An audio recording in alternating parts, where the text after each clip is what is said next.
Hello IDs, நீங்கள் இன்டர்நெட்டில் ESP32 W room module அப்படின்னு போட்டிங்கன்னா நிறைய டைப் வரும்.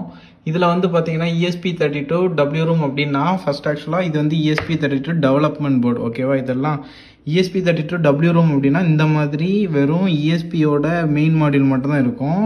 மற்றதெல்லாம் நம்ம டெவலப் பண்ணிக்க வேண்டியது. ஸோ நெட்டில் பார்க்கும்போது நம்மளுக்கு வேரியஸ் டைப்ஸ் வரும். இதில் வந்து ESP32 இருக்கா, இன்னொன்று பார்த்தீங்கன்னா ESP32Eன்னு இருக்கும்.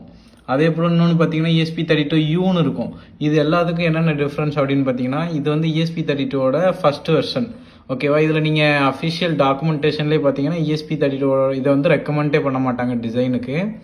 அதே போல் அதை அப்டேட் பண்ணி நிறைய ஃபிக்ஸ் எல்லாம் பண்ணி கொண்டு வந்தது தான் ESP32Eங்கிறது. இது வந்து லைக் நம்ம நார்மல் ESP32 மாதிரி தான் இருக்கும்.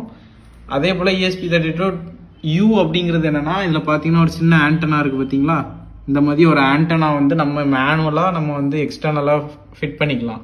ஸோ இது மாதிரி தான் வந்து ESP32 வந்து பேசிக்காக கேட்டகரைஸ் பண்ணியிருப்பாங்க.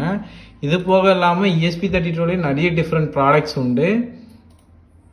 அதெல்லாம் வந்து நம்ம நெக்ஸ்ட் வீடியோஸில் பார்க்கலாம்.